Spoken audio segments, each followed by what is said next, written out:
Are you very intuitive? I am to yes.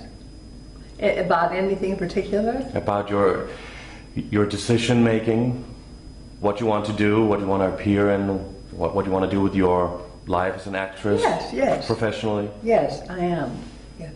Yeah, because later on, say from 1976, when I'll get to that, you've played so many different types of characters and very many real people, also some really crazy people, but a great versatile mix. Really very different from what you did in the 50s. But you went to New York and you went here to do live television show, live television that was shown to the nation live. What was that? Must have been such a grueling experience. What was that like? Well, first of all, I wanted to do live television because that's where all the exciting work was being done, and the new directors were doing such good work. But no one would let me do it because I had a reputation of being an insipid, I don't know what, but I came to New York to audition for a play, and I would have been perfect for the role. And the playwright came out to the audience, the waiting room, and said, "Come with me." And he took me to the hallway, and he said, "I'm sorry, Miss Laurie, we can't let you audition because we can't have a Piper Laurie and what she stands for in our play." And I was deeply confused and hurt, and flew back to California. And I thought, well, I'm going to have to change whatever Piper Laurie stands for. And it took me a long time before I got a part. That was when you realized that you were not being taken seriously as an actress? I knew I wasn't being taken seriously. I mean, I took a look at some of those reviews at first, and they were so cruel but they didn't understand that I thought the work was worse than they did. You know, that, but they had a great time, the writers, the critics, because I was really out there doing all this publicity and being famous for wearing bathing suits and eating flowers and things like that. You're eating flowers, yeah. Yes. What was that about? How did that come about? From my first movie, Edmund Gwen is showing off for Spring Byington, and he plucks the petals from gardenias, from marigolds, and the centerpiece of the dining table, and throws them into his salad. And a few minutes later, Fred Banker, the publicity man on the set, came to me and said, "Yeah, I have an idea." And there was spark, his eyes were flaming, you know. And he called all the wire service and said, their new contract player had ate nothing but flowers. And all these people came to interview me for days in the commissary. The commissary put together these meals with beautiful flowers, and I ate them, you know. You did. Then I went home and my parents said, "Well, how was your day today?" And I was just so demoralized from what my career had become. You could understand and I that. couldn't even talk about it. Yes.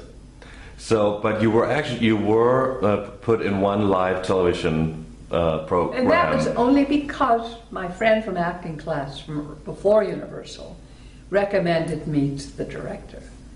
Days of Wine and Roses. No. This was before that. It was Robert Montgomery Presents. It was an hour-long live show, and I had to throw this big portrait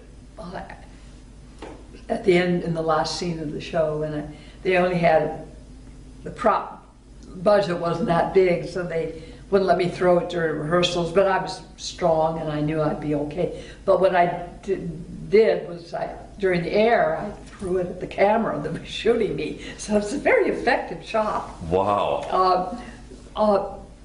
You had a temper. Oh, the character did. The character did, not you. And I was seen by creative people who took me seriously at last. And millions of people around the nation, of course, in that. Yes, those live television shows were real events. Yeah. Everyone watched them. Mm-hmm. And then you did the original version of Days of Wine and Roses. Right. And wasn't that like the first really great part that you played, substantial part, something you wanted to do? I think all the live shows, I was very selective. And I put myself on a strict budget so that I could turn everything down unless it was really good. I think I had a lot of wonderful shows I did. Playhouse 90 was the first hour and a half show, so it got a lot of attention. And it also won all sorts of awards. I wish some of those were on DVD today so we could see it. Days of Wine and Roses. It is. Is on DVD. Yes, yeah. yes. In 1961, then you appeared in the legendary movie The Hustler, playing the girl with the limp, Sarah Packard. Your performance earned you your first Academy Award nomination, and you should have won the Oscar, obviously, for it. What was it like playing the part of this slightly alcoholic, bohemian girl with no direction, really? What was it like to go into this character, different kind of work? I guess I got very deeply into her, more deeply than I realized, because it took me so many years to see the movie afterwards and see it objectively. And just recently I've seen the movie on a big screen, and So you didn't like it at first? I didn't. And I just didn't appreciate what Paul Newman and I had done. I just saw the sweat and the hammers and nails, and I just didn't see any of the emotion that I was actually expecting to see. So now you could see it objectively more. Yes. What was it like to work with Paul Newman and George C. Scott? I had worked with George C. Scott. I mean, you can call it that. We were in the same show, but we didn't speak. We didn't speak on The Hustler either. I mean, I was terrified of him, and I used that. I savored that to use in the as an actor. What did he do to frighten you? Well, first of all, he showed up in the rehearsal hall. This was for Winterset. We did it live. And I played Mary Omni, and Don Murray played Mio. And George would show up in the morning, a little bit late, bloodied and bruised with bandages. And the gossip was that he had been in a fight the night before. He hit a woman. It was terrible. And I just didn't want to have anything to do with him. I don't think we were even introduced, and he would always hang out by himself on the other side of the rehearsal hall. Wow. Yeah. So you didn't even rehearse the scenes that you did together Well, before shooting? we didn't really have any scenes together. But for The Hustler. on television, you work, depending on the length of the show, for about 2 weeks. And with tape, they would block out the sets. And you work that way where the entrances were, and then until you finally got to work on the actual set was a very brief time. Did you keep in touch with Paul Newman after The Hustler? I did, and I got married a short time after that, not too long after that, and I told him on the telephone, and he said the weirdest thing, and I never had a chance to ask him what he meant. He said, well, have a ball, because it may not last very long. Wow. And he was married to Joanne Woodward forever, wasn't he? Yes. Yeah, Yes. which is interesting. So, I don't know.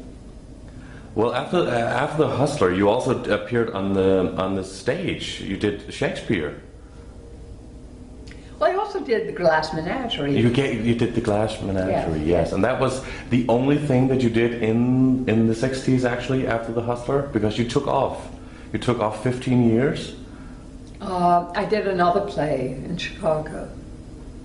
Yes? Not Turn of the Screw, but it's the play version of that, The Innocents. Wow. Why did you take off all those years? I was just sick of acting and the life of... I lost my respect for the life of the actor. because the world was changing, the civil rights movement had begun. Mm-hmm. And I was becoming more aware of the world. And Were you, the Vietnam War had started too. Were you interested in politics and what's going on in the world? And are you still interested in that? I'm always, yes, I am. Yeah, I was ignorant and naive and just brutally deprived of reality for the first almost 20 years of my life. Just so steeped in theater and acting, and just wasn't interested in anything else. So what did you do all those years when you were married and you had your daughter before going back to acting again? I was an art major in school, and so I went back to study at the Art Students League in New York, and accidentally found the sculpture class. I'd never seen stone carving before, and I fell in love with it. And so when we moved up to upstate New York, I had a studio and I carved stone, and I became an excellent bread baker. I baked all of my bread for years and years. And you still bake? I do. I grind my own wheat. So. Do you really? Yeah. Wow. I have a nice machine that grinds it. Oh, that's great. And what about all your artwork? You have all that still? I do. I won't sell my sculpture. I've had a couple of exhibits, but I don't work with power tools, so it takes me 10 times as long as somebody else to do a piece of marble. Mm-hmm. Would you do another exhibition, maybe, with your work at one point? Who knows? Wow, great. In 1976, you made a triumphant return to the screen in Carrie, legendary movie by Brian De Palma, Stephen King's Carrie. And it's become really a classic horror film. And you play this religiously fanatic mother to Sissy Spacek. And what convinced you to come back and to do this role? I just had some feelings. I began to think that it was not such a bad thing to be a performer, and that art and entertainment had a real place in this world, even if it was just to give somebody a chance to have a good belly laugh. And I just thought it would be fun to either work in the theater, or once I mentioned to my husband, it might be fun to go back and do a movie. And he had never experienced you doing a film before, had he?